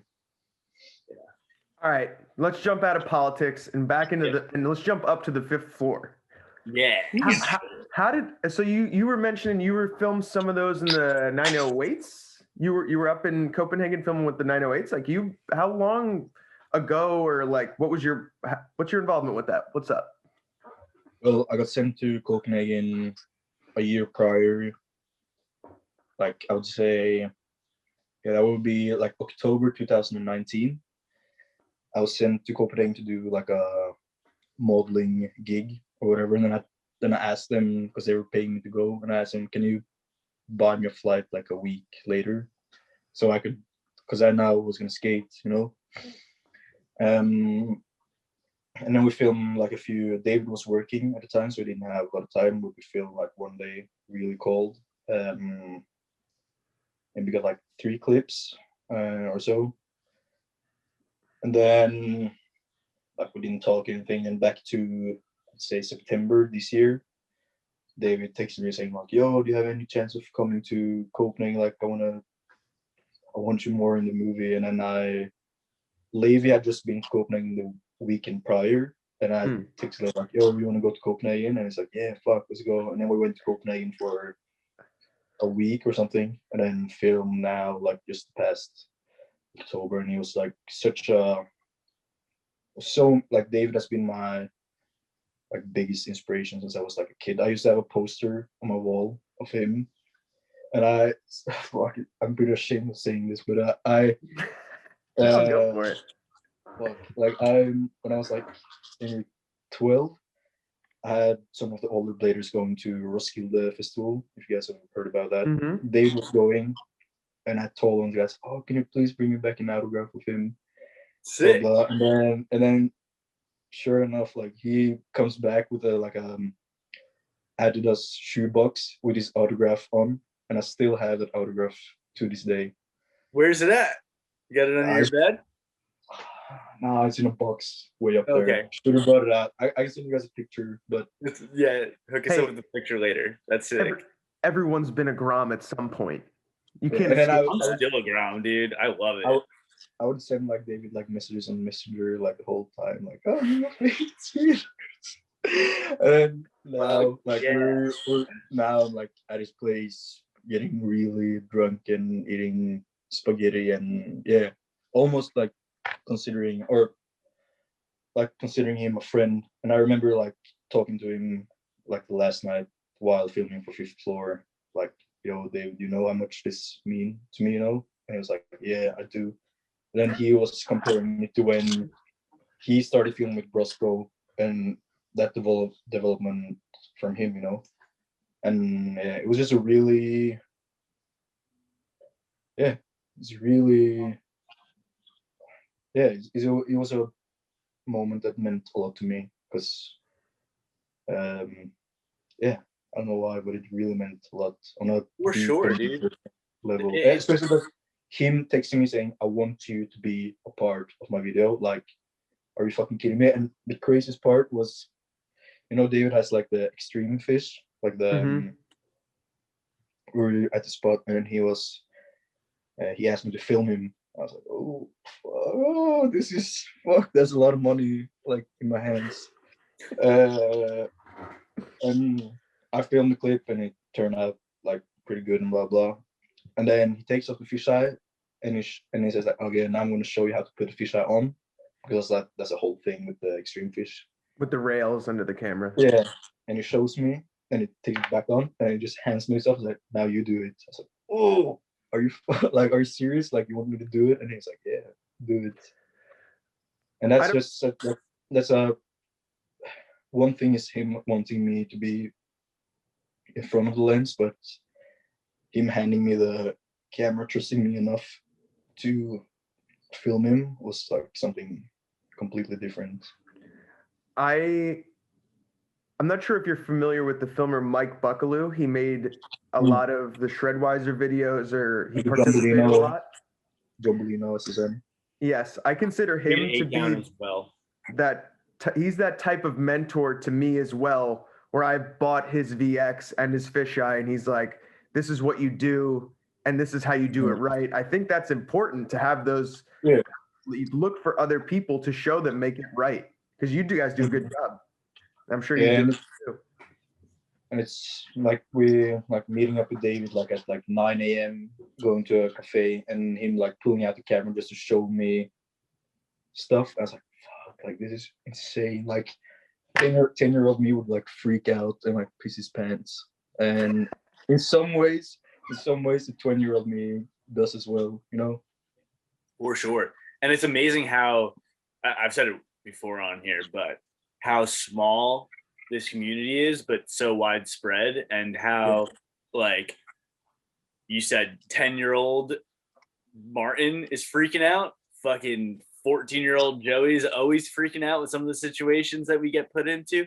And it just goes to show that we're all fucking people though. Like I think it's funny how on some days blading seems like a thing that you just do for fun, and other days it feels like your whole life. Like it's like you're dying. Like I'm working just to be able to skate after. Like it's so crazy for me. Like some days I just blade just to go out and have fun with my friends. Other days it's like this is my fucking life. Like I love this shit, and I think that's like an interesting thought for me, at least, because I have difficulty. Yeah, I wish in a lot of ways I wish blading was my whole life, but in other ways I'm also really comfortable with it not being my whole life, because I do find, as I've told you guys before with work, like I do find enjoyment working that job, and I do find it important for me because in blading I get all my needs, like I get the social, I get the cultural, I get like the physical activities, but I don't really get like the caring side that I have inside of me. Like I do have a need for showing care to others, like so I get that out of work, but I don't get everything else that's like inside of blading, which is pretty crazy to find all those things within one thing. Yeah, we are pretty like, we are really fucking lucky to have blading, because I feel like people in their like late 20s, early 30s are missing like good friends, close friends, and also like physical activity, blah blah. But we got all that shit in one thing. I've said it here before. It's like when people ask me, "Are you ever going to stop skating?" I'm like, "Yeah, I'm just going to quit all my friends tomorrow." Yeah, totally. That's on my list. Or you should ask them like, are you gonna ever like erase all your friends and start new ones? Yeah, right. Yeah, totally. I've been thinking about that. Or are you gonna stop going to the grocery store? Like that's how natural blading is for me. Like just as I need food, I need to have wheels under my feet. Yeah, at least once a week, or else I'm a real fucking asshole. Yeah, fuck. Sorry, dudes. I need to pee again. Hey, you're good. Take a whiz. Yo, so when our man gets back, I just thought he was a model the whole time, and he made money. Yeah, I was about modeling to and- ask him about modeling. Good, So good thing 'cause that we're both on on the the same model page. track. And then he's got guitars back there and everything. I just ranted here before while he was gone. You were both gone. Yeah, I wanted to smoke the bowl. Oh, you fucking cheater. I didn't smoke. I think I'm out of weed. Fuck. Yeah, it's not good. Yeah, I peed and smoked the bowl. But Oh, yeah. dude, we had this on the Billy Strings show last night. Last night I watched Billy Strings live in concert, and we got on the you could dance with the Zoom call. So we wanted to like give a sign. People are putting up signs. This was our sign that we held up, and we got on the live call.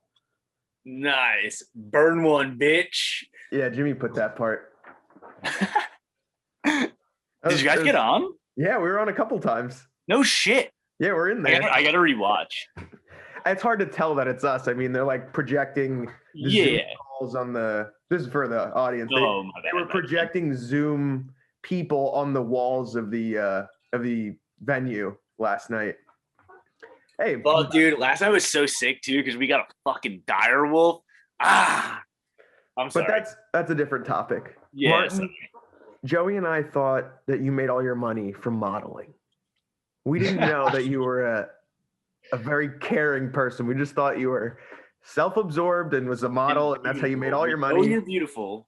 We know that you're beautiful, but yeah, but that's so funny because that's another enjoyment I have, that people have this idea of me that I'm like this, like self, only care about myself. I'm taking photos of myself, like acting sexy and all that bullshit. But then that's not even like a part of me anymore. Like I told my model agency, say like 6 months ago now, that I don't want to do this shit because it's pretty stupid, I think. Oh, man, dude, I was tired of doing jobs that earned me like $50. Like those aren't.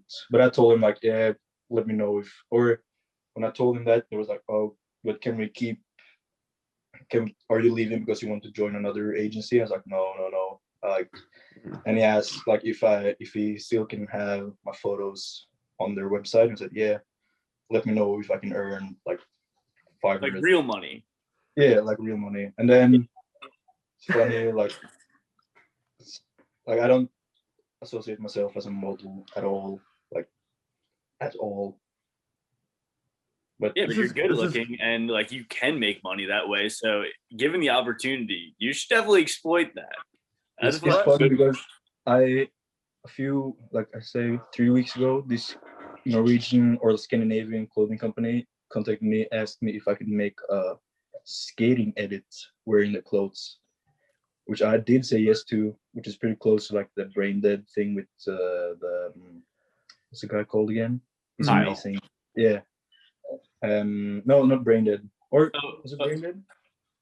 But with working with them skates, like kind of in conjunction. Oh, you're talking about Model- like the JK thing No, then? yeah. Like yeah. And then I said, oh, you guys just want me to make a, like you guys want to make a platform for showcasing rollerblading? Like, yeah, we think it's so sick. So I did say That's yes cool. to that, but that's more because I want to give blading another platform more than Because you're beautiful. more. Those are your words, bro. Those are your words. That's fine. I'll stand by those words. That's fair. It's But so- but those are like, that was like my goal whenever I dipped my like feet in that industry, was to bridge the gap, to give blading another platform, because blading truly is my biggest passion. And like I do have it, and it in some ways it has given me opportunities in blading. Like the time I got sent to Copenhagen and asked if they could like change the flight to like a week after, and I was like, yeah, sure, and didn't ask any questions about that. But like modeling stuff are so like, it's such a big void in that industry, and nothing doesn't give me anything. Then yeah, it really doesn't give me anything that is It's- worth. Yeah, I don't know. It's not giving. It doesn't give me anything that I need. I think one thing that I've really learned about you from this episode is like if it's not directly in line with what you're passionate about, it's probably a no-go for you. Yeah, I'm not gonna do stuff just because other Just people because. think that's sick. Yeah, like if there's a way it's gonna benefit me or the things that I believe in, yeah, I'll say yes, and I'll do it, and I will take those things. But it's those are really few things. It's like blading and like childcare, honestly. What about, well, let's throw music in there because you got some guitars behind you, and I don't think you're a showboat type of dude. You probably know how to play that thing. Yeah, or like this one is a bass. I'm one of those classic guys that says that I can play guitar, so I can probably play bass as well. But I just started dipping my feet into playing bass. I do make some music. Totally Mainly, different though. Yeah, like if you want to, like, I can't play bass, but I can play bass, if you know what I mean. Like it's Yeah. and I've like made music in my bedroom for maybe 3 years or something. Played guitar for a lot longer than that, but it's a lot of like just making music in my bedroom. Hate doing vocals, so hate everything about vocals. But it's a lot like, you heard about the band Dive, like DIIV? No. It's like merging post-punk and surf rock, I guess, Okay. together. So I'm just making mainly loops. Like I love making loops, like just 4 bars of a bass line, like 4 bars of a lead, and then a second lead with guitar on that. Like that's the main thing. Are you doing, and when you're saying doing loops, are you just like pedal looping, or are you using your computer? No, I'm in the computer, sadly. I wish I could do pedals, but it's like I don't have place to play, except like for my room, because the music scene in Oslo is little to non-existing. I have like helped a few bands out with like some guitar stuff and shit, but I mainly do stuff on my computer. Sadly. Hey, it's all means to the same end. Like as long as you find enjoyment out of it. We were talking to Michael Briggs the other day about how he makes music, and he uses Final Cut, the software. We were like, what? He publishes a lot of music. Yeah, I don't publish my stuff. Like I have a few things on a undisclosed SoundCloud. You just hoard it? No, I record it, but and I also publish it, but I'm not gonna push it out. Oh, Just well, because you know, we're gonna get me and Joey are gonna get. We got to get the access though. We want to hear. You got to give it to us at least. I think I might. If you guys ask kindly, I might send you guys. I can be nice. I can ask nicely. You guys are very nice people. I enjoy talking to you guys. Yeah. Have you had fun so far? Because I know that you're a big fan. You've made it pretty clear. Yo, wait, can I?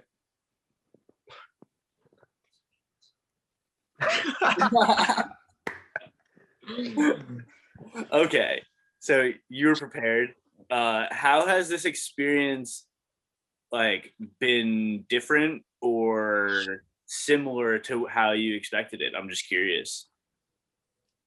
What if I told you that it's been really horrible and I want to get out of here? That'd be fucking awesome. That'd be so sick.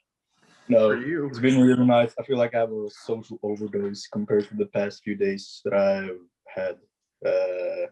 Really nice to feel some social interaction, although it's through a really small screen. But I do enjoy talking to you guys, and you have been guys that I've watched on this screen that I'm looking at you now for years. So just to like talk to you guys is really nice. Yeah, it's fun to meet you, man. Yeah, it is cool. Yeah, because we've been doing the same. Yeah. It's weird. It's so weird. Like we have watched each other and then Double tap things and say, hey, put an emoji here and there, and it's like, yeah, I kind of know that guy, sort of. Dude, we've been watching each other since before the emojis. Even that's even crazier. Dude, through Facebook. The world was so much better before emojis, and the world was even better before TikTok and COVID, because those things came around the same time. God, I miss the world without TikTok. You're not on TikTok? We were discussing whether or not we should make a TikTok as the Wax Toast. Please don't. Please don't. You don't want to follow us on all forms of social media, and if you don't, do that now. Yeah. No. Follow them on everything except TikTok. Please don't follow these guys on TikTok. Nobody can be on TikTok. So you were saying you haven't had a lot of social interaction. Are you in lockdown again in Oslo? I'm actually in quarantine because one of the kids at work actually got COVID. So I'm in quarantine until tomorrow at 1 p.m. Yeah. Interesting. Wait, so a kid gets COVID and you have to go into quarantine? Yeah, because I worked in a class that the kid is in. But have you tested positive? No, I'm still negative. So, but I got my answer like yesterday. So I'm just in quarantine until tomorrow. Until you can take the test, right? You have to take a test after like 5 days or 6 days, something like that. Yeah. Whoa, but it's still pretty, like every bar is closed here. You can't have more than 10 people on a visit, and it's been way more strict than what it is now. But I mean, just like how about restaurants? Can you eat? Restaurants are open, but you can't buy beers or any alcohol at all.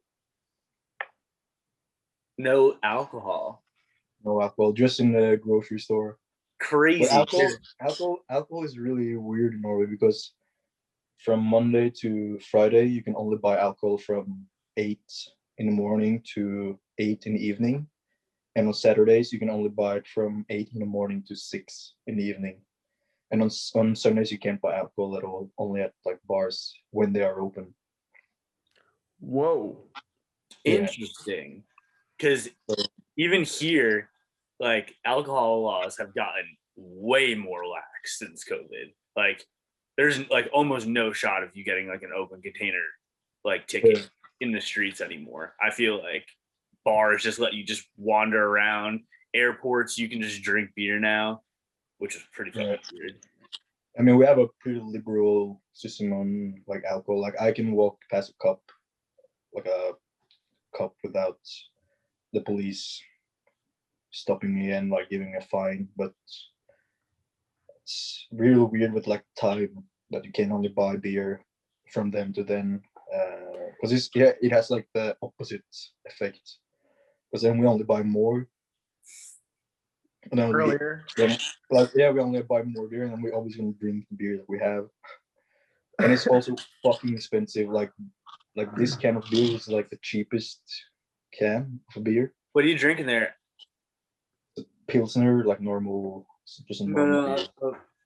Ringnes. Ringnes. It's a Norwegian beer, but it's like you got Heineken over there, like a Yeah. classic. Yeah, we drink Pilsen. Yeah. We drink beer over here for sure. Like this one costs like, wait, if I translate that to dollars, it would be like maybe in between $2.50 and $3 for one can of beer. Oh, for a tolly. That's pretty. Yeah, but those are like the cheapest ones. Yeah, those are like PBRs. Yeah. It's so funny that you can walk past the cop in your country and drink beer and it's not a problem.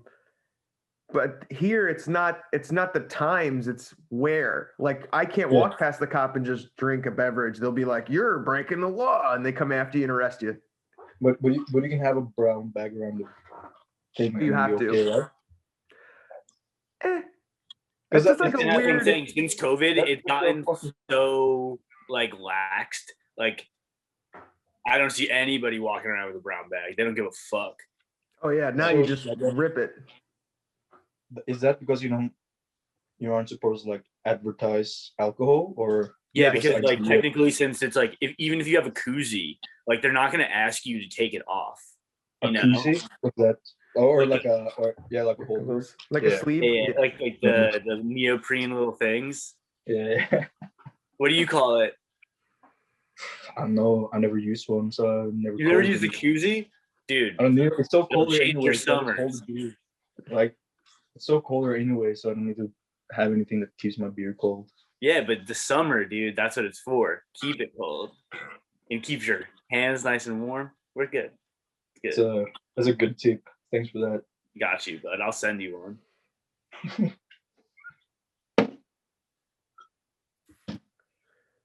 Yeah. Well, Martin, we're approaching the 2-hour mark. We're not there yet, but we're pretty close.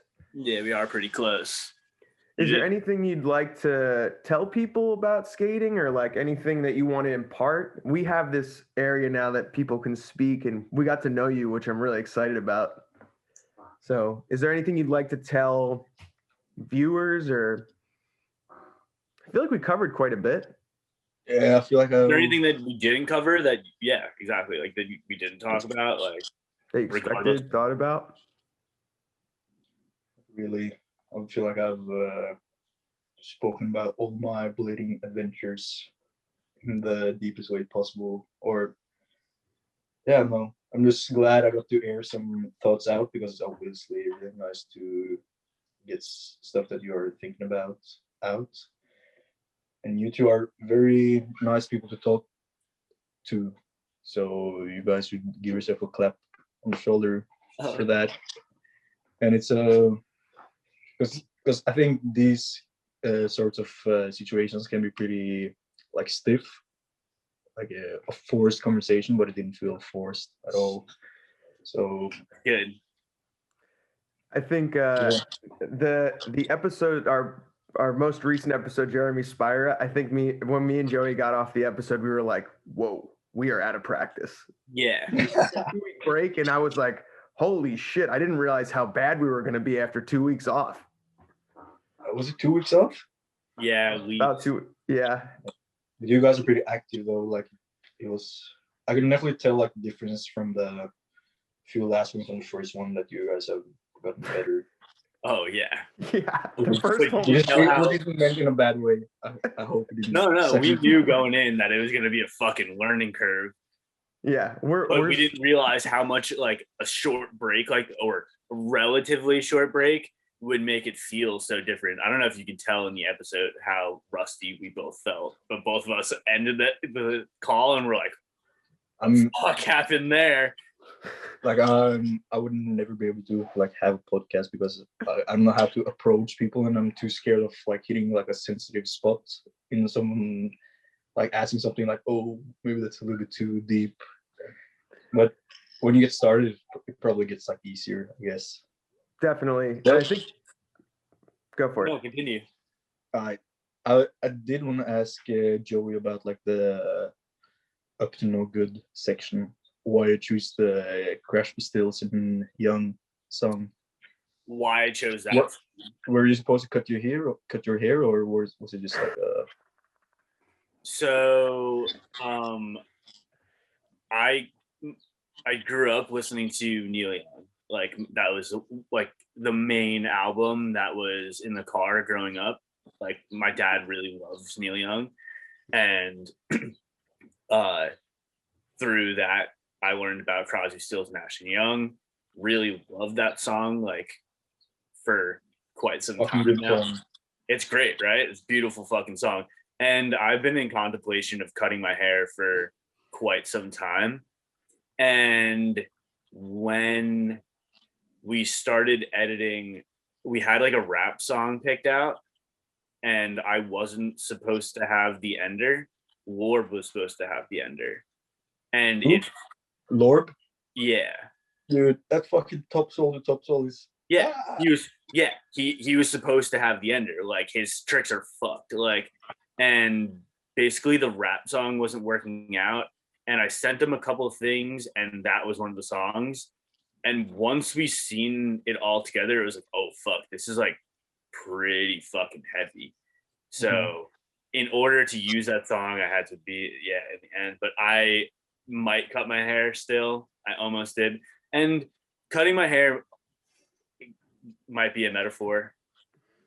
I mean, your hair still grows out, right?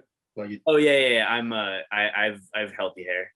yeah. So the worst case is that you have to let it grow out again. Oh yeah. I'm just scared. Yeah, I've been thinking about going bald. Yeah, that's what I would do if I'm gonna cut my hair. It's gonna be gone. Yeah, but I'm too scared to look like a skinhead. Yeah, me too. Like especially in these climates. Yeah, I mean in general as well. Like I just don't want to be associated with that because it's not who I am. And I also actually wanted to ask, with the Hit It Wet video, did you use all the music legally or? Yes, I got permission from all the artists involved. I thought that was important, and then we used bladers. That's what I did for the first Burza video as well. No shit. All the music is fucking legal. No shit, dude. That's I've Ivan Narez is a big mentor to me, and he's essentially said to me, he's like, yeah, you could not get the permission and do it the easy way. That's the easy way. Yeah, totally, because just use the song you fucking like and go ahead doing that. But it was pretty important for me as well to use legal music, and I also made some of it. Like the song in my own section was like I like played a part in that song. Sick. So, dude, respect, bro. That's so like, sick. But it's a thing that I don't scream out about it, but for me personally, it's important, you know. And I did have an idea that you used all the music legally because you used like it's all rollerbladers, which is pretty interesting. That's the second layer I wanted to add. I wanted to get the permissions and get it from bladers, which is really hard. Didn't do that, but I did like for Levy's section. I used like a local skateboard band that are really sick, like sick guys. Yeah, I was gonna say that song is fucking awesome. Like Levy's section is. Yeah, it's fucked. I just love that the grabbed roll into the fucking bank right into. Oh, dude, I need to tell you a story about that. Fuck, you know, if you look back at my man. Back at the footage, like there's a guy rolling a spliff under, and Levy, when he was testing, like cut his finger, like so it was like a pretty open wound on his finger, and then blood dripped down in this poor kid's spliff. And he looked up like, "Oh, what the fuck?" And then like, "Oh shit!" and like blood dripped down in his spliff. Did he smoke it? Levy? No, the kid. Yeah, the kid smoked it. He's gnarly. That's awesome. The bacteria goes away with heat, so pre-COVID, somebody else's blood. That's fucking sick. Fucking like that kid probably didn't understand anything, like blood raining down from him. Like, pretty funny. That's fucking awesome. Yeah, so many. Like me and Levi was also sitting on a curb in Poland, like a small town in Poland. And then while Seb was checking out a spot, and then this woman came approaching us, giving us money, and we're like, oh, fuck. And she thought that we were homeless Sick. people. Did you So she take it? gave us money, and we just took it and like, oh, what the fuck? And then I think like 30 minutes after, we were skating outside a grocery store, and she came out, and we had like these big cameras and stuff. And I think she realized like, oh, they were not homeless. They're just dirt bags. Yeah, there were people who hadn't showered in a week. Who are you trying to impress? You're not trying to impress Leffy. You guys are friends. Yeah, it was so like we were shocked, like because we were just sitting on the curb, and the woman took out her wallet, and we were like, oh, what the fuck? And then she gave us like some money, and we were like, oh, thank you. That's fucking awesome. Dude, so I was just thinking there, like, I'm sure you're aware of Balas Perdidas, all the Mark Moreno, and then how Shredweiser worked with those two, and like they would make videos together. They would link up, whether it be in America or in Europe. When I saw you guys come out with Burza Torden, I was like, wouldn't that be sick if Hit It Wet could meet up with Burza Torden and make something? What do you think? Thinking, let's go. Let's go, Like, dude. That's on our. We can't meet in the middle because then we're gonna be swimming. But like, let's meet on like on either side of the pond. Like it's well, we can meet in like Iceland. Fuck no, I don't want to skate there. Yeah. I'm just saying that would probably be the most middle, or like Newfoundland. But still, I mean, I need to turn 21 first before I go to US because hurry up, dude. I would hate being somewhere that I'm not able to like go into a store and buy a beer. Like, and enjoy yourself generally. Yeah. I feel like you don't get the full. You're not a person until you're 21 in America. Everything's restricted. And it's not because I need the beer. It's just because I don't want to be restricted by some rules that keeps me away from doing something that I enjoy doing. You know. And it's like, oh, we want to go there. It's like, oh fuck, I'm 20, so I can't go. You guys just to like go hang out in a bar. It doesn't mean that you necessarily have to be consuming alcoholic beverages. Yeah. Probably will, but like just the fact that you're 20 and doing something legal in a place that you're not, like in a country that you're not from, just seems so unnecessary. And I agree. Wait a couple months and then you can come hang out. Especially coming from a place where I am allowed to drink, like, and I've been since I was 18.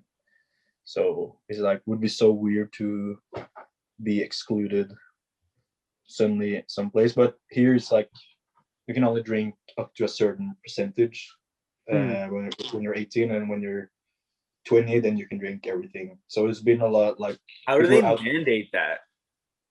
It's pretty easy. Like if the bar sells like vodka and those kind of stuff, like they aren't allowing people under 20 in. So it is pretty organized, and I think that's a good way. But also, when I got introduced to drinking, like I'm pretty happy that I didn't go like the normal teenage route with like just drinking like the strongest shit to get the most fucked up. Like it was always like the older bladers teaching me, just have a beer and enjoy. Like it wasn't like the like the crazy. But we got introduced to. Yeah. I would speak for me and Joey once again. That is not how it went for us. Yeah. Everything all at once, and you go now. I'm so glad. You just don't like it's so because it's so frowned upon to be like a minor and drinking alcohol. Any kind of alcohol. It's so weird. So then you have to just consume as much as possible while you have the short time. Yeah. Possible. And it's just like so stupid. But I remember being like 17, looking at my friends doing that, and I was like, oh, really? I was having one beer like the past week, and then that was it. Like, and that felt good. And then you are feeling horrible because you just took as much as you could in the shortest amount of time possible. which is, I mean, you learn by that as well. And I've definitely been not there, but like that was after I was 18. Like I've obviously been stupid. We all might overdo it a little bit. Hey, Yeah, if you I'm done. don't black out once in your life, I don't really trust you. Once? No, At no, least once, at least. At least. Yeah, and this is gonna sound really stupid, but I have trouble trusting people who has never drank beer before I am with you. because I feel like it's something wrong. Like it's an odd thing. Like whenever someone says, "No, I don't even want that experience," it's Yeah. like, "You don't want an experience?" And Skeptical. yeah, I'm like, yeah, I'm like the unhealthy whatever dude drinking beer, blah blah. But then it's like, but I am really healthy on stories that I've gotten while being drunk, and I'm healthy in that way that I've experienced a lot of funny stuff while they might. I've heard of story like of people who are like sober or they don't drink, but they still enjoy going out, which is pretty sick. Like that's a sick thing that you're able to Yeah. do that. I would never be able to do that. Jeremy people was who out are- and hangs, and he doesn't drink at all. Like he doesn't. Jeremy Soderberg. He'll come out and hang, like no problem. Go to the That's club, so like sick. go to the bar, like have a fucking root beer. That is fucking sick. Like people Yeah, are it's so able cool. to do that, but it's very few people I believe that are able to do that. But and I feel pretty dumb also when I say like I don't trust people who doesn't drink beer. But We're just fucking around. Yeah, we're really not trust you guys. We do trust you guys, even though you don't drink anymore or ever. Wherever. We're just fucking around. It's funny. Man, good for you that you're not drinking beer. I'll yerb to that. It's 4 where I am. I'm in New Jersey and Joey's in LA, so it's almost 5 o'clock for me. So I can start if we just hang out here for another hour. I can begin and I'll feel fine. Down. I'm almost empty of beers, but it's still 1 o'clock here, so I definitely am still on yerb time. What time's it there for you, Martin? You guys are asking really cool questions. It's 10. Okay, cool. 10. Hey man, we've had you here for like I guess it's been 2 hours now. Yeah, it's about 2 hours even. Yeah, we were gonna end it before, but we started talking about drinking. We all like to drink. It seems like. It's been really fun to get to know you, man. Yeah, it really has. It's been enlightening. Like, some of your external passions and like I had these ideas that aren't what they actually were. So it's really sick. Yeah, it was really awesome to finally. And I think a lot of people are gonna hear this and see a completely different side of you, which is really cool. I hope so as well, because it's easy to put me in this box. Like here's a guy taking selfies and riding rollerblades, not having anything depth inside of him, which I do feel like I have more than that to give as a person. And I'm really thankful that you guys gave me a platform to showcase some of that. And I'm just glad to have a conversation with 2 other bladers that I haven't talked to before. Yeah, that's amazing. So with that being said, anything you want to say to the Blade world real quick? Buy our new hoodies. I was gonna say that if you didn't. So good. Wait, let me find one. I think I have one here. Buy our new hoodies. Ooh, yeah. Very sick. They are printed by hand in with Amsterdam, love. with love and hate and everything in between. Lots of emotions, and you pay for it. And I pay. No matter what, if you accuse me of stealing, I'll pay you. Yeah. I can't wait, dude. I'm gonna get so much money out of you. I bought 15 hoodies. Where's my money? Oh, I will say though that although I like the idea of like boarding Hit It Wet and Burza Torden, I do think we should include Gregory Preston into that thing. Hey man, I would be honored to have him if we can enjoy, and I don't want Lorb and all those. Like Yeah. Lorb, he's a fascinating skater to me. Lorb is a Yeah. www.voteforlube.com/up to no good. Check it out. No, but Lorb's not a real. great guy. What? Is that real? Maybe. Check it out. It's not real. Can you say it again? Can you say it again? It's not No, real. It's not real. Sorry. But yeah, he's a fascinating dude, and he's a great person just to hang out with and skate with, and he has the thickest calves out of any person I've ever met. They're like fucking tree trunks. But yeah, I definitely think it's too narrow to just involve Hit It Wet and Burza Torden. It needs to be bigger. Yeah, the only reason I mentioned that was because I've seen it in our past of blading. I was like, these two groups were like kind of cool on their own, but then when they went together, it was like, holy shit, this is a movie. And it's always nice when it's like the European United States connection. Like even when like City Life and Strange did a thing together, that was fucking awesome. You know, like the converging of the ponds. Or would it be filmed HD or VX? I think we would all have a talk, but it seems like HD. But if we did it VX style, oh, that'd be heavy. I mean, that would be up to you though, because I'm not gonna sit there with all those fucking tapes. I don't think I want to again either. It's really hard. HD it is. Yeah, like less work for sure. Yeah.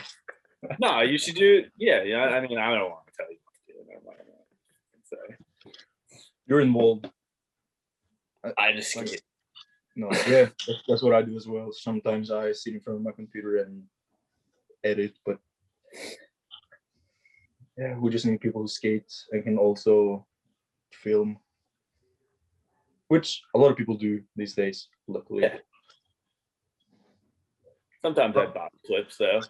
Yeah, that's fun. I do. It's fun. Well, everyone, this has been our episode with Martin Danning. Thanks for joining us, and have a great time with rollerblading like this man does.